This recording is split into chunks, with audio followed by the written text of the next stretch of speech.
Welcome to Tabula Rasa. This is our comic book review.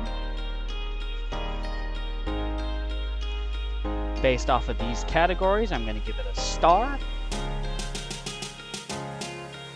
If I really like it, it gets a plus. Combination of 5 or more means I recommend it. More than 5 just tells you how much I like the book.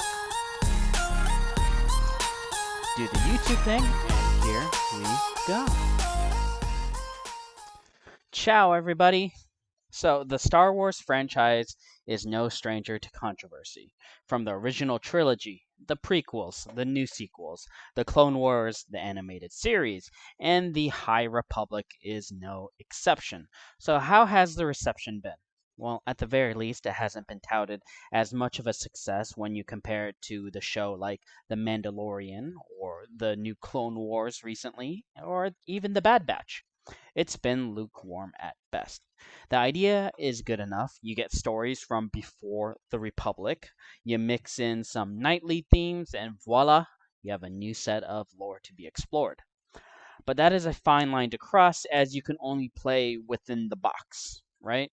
So if the past is somehow much more, how do you say, advanced in some ways than the future without any good cause, well, that's just bad storytelling right there. So how does this version look? Is it garbage? Category 1, black and white / color. This is a manga, and very much like the manga fashion, it is in black and white, and it is done very well. It is textbook, almost. That being said, nothing stood out as terrible, and nothing stood out as eye-catching. It's really hard to pinpoint. I thought it could use some more in terms of background that makes it seem empty at times, but all things considered, it doesn't deserve anything less than a star. Category 2, panels and expression. Well, what can I say? I really like it when you have varied panels, not just simple boxes or rectangles, and this has that. But considering that varied panels is the norm for manga and has been the norm for a while, it doesn't really make it stand out. It is competent, and that is great, but again, like black and white and color, it does feel textbook. If there was more play with it, I would have really liked it, but that being said, it doesn't take away from the fact that this was done very well. So at the minimum, it gets a star. Character and dialogue. The character design takes very much its design from the Japanese aesthetics. It fits very well within the Star Wars universe, but when you consider the fact that Star Wars is pretty much inspired by those old Kurosawa films, it makes sense. The designs of the characters are well done and competent, which is very nice considering how off character American comics can be. We have the usual Star Wars characters, but with a little bit of variation. We got the Wookiee master who speaks in the typical Wookiee fashion.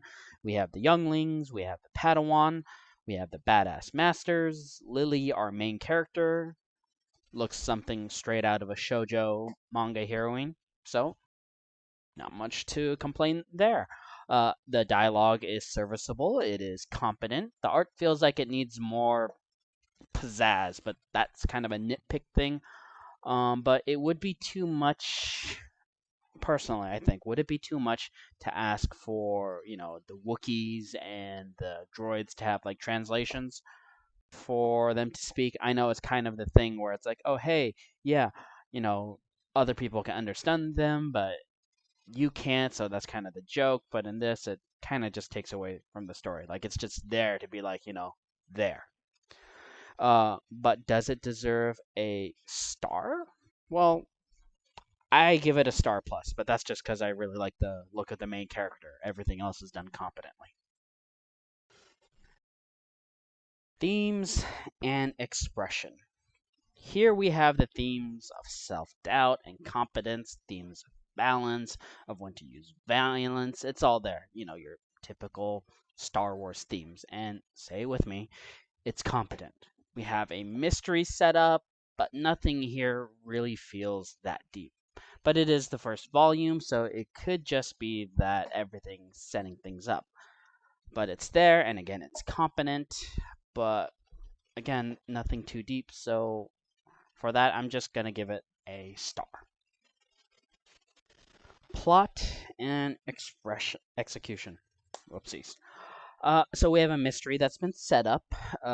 A strange and mysterious creature has been introduced to a planet, and Lily has been hearing messages through the force, and we have some action, and the plot begins, right?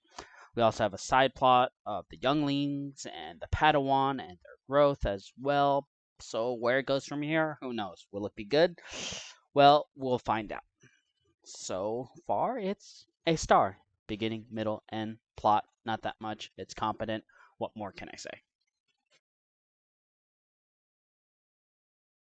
Conclusion. The score, 5 stars and a plus, or 6 stars if you want to go with that. So I didn't super like it, but I would recommend it. Certainly something I would prefer compared to the other Star Wars High Republic comics that I've read. It wasn't because that it was a manga. I didn't realize it was one until I read it.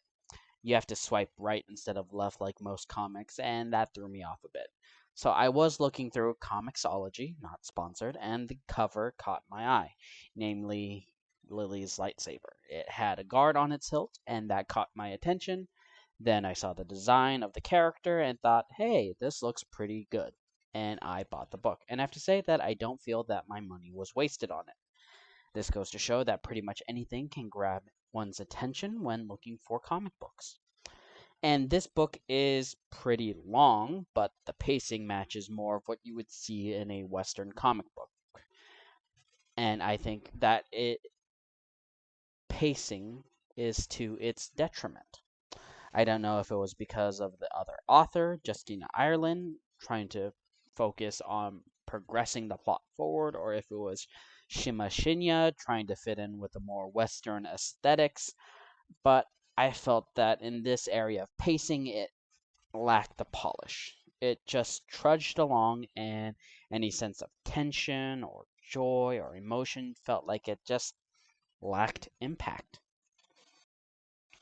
One of the best parts of the book came at the end. Oftentimes, you get side stories in manga. Usually, these are low stakes and mundane. They're fun, like trying to get a special toy or a limited edition something, or some other silly adventure. And that story at the end had a lot more polish when I would compare it to the main story. It was fun, it had some action, we got those Jedi themes present, so would I recommend this book? Yeah, I would. If you're looking for something within the High Republic that's